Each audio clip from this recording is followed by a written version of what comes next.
எதிர்க்கட்சி தலைவர் உதயநிதி ஸ்டாலின் அவர்கள் தமிழக அரசு முதலமைச்சர் அவர்களையும் பெண்களையும் ஆபாசமாக பேசியதனால இவர் மீது 9 வழக்கு பதிவு பண்ணி இவரை கைது செஞ்சுருக்காங்க தஞ்சை காவல் நிலையத்தில். இது மட்டும் இல்லாமல் இவருடைய உதயநிதி ஸ்டாலின் ஃபோட்டோ மேலே பெண்கள் என்ன பண்ணுறாங்கன்னா செப்பல் எடுத்து போட்டு அடிக்கிறாங்க. இதெல்லாம் இவருக்கு தேவையில்லாதாங்க நான் சொல்லுவேன். ஒரு பொது இடத்துல பெண்களை எப்படி மதிக்கணும்னு கூட தெரியாமல் இவர் பேசினது மிகப்பெரிய தவறு தாங்க நான் சொல்லுவேன்.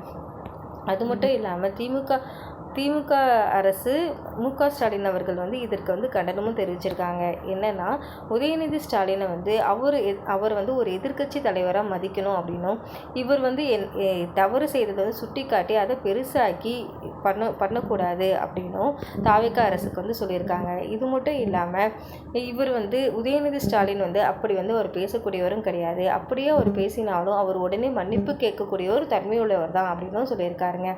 இது மட்டும் இல்லாமல் உச்சநீதிமன்றம் உதயநிதி ஸ்டாலினை அவர்களை இன்றைக்கே விடுவிக்கணும் அப்படின்னு சொல்லிட்டு தீர்ப்பும் வழங்கியிருக்குங்க. இது மட்டும் இல்லாமல் இவங்க அங்கங்கே பார்த்திங்கன்னா திமுக அரசும் ப்ளஸ் தாவேகா அரசும் பார்த்திங்கன்னா அங்கங்கே போராட்டத்தை நடத்துகிறாங்க. இதனால் போலீஸ்காரங்களுக்கும் ப்ளஸ் பொதுமக்களுக்கும் தேவையில்லாத இடையூறு தாங்க. இது பொதுவாகவே ஒரு லைஃப் டைம் பொது வாழ்க்கையை இது பாதிக்கக்கூடியதாங்க. என்ன கேட்டிங்கன்னா இந்த மாதிரி போராட்டம்லாம் செய்யக்கூடாதாங்க நான் சொல்லுவேன். நீங்கள் என்ன நினைக்கிறீங்கன்றதை கமெண்ட் செக்ஷனில் கமெண்ட் பண்ணுங்கள்.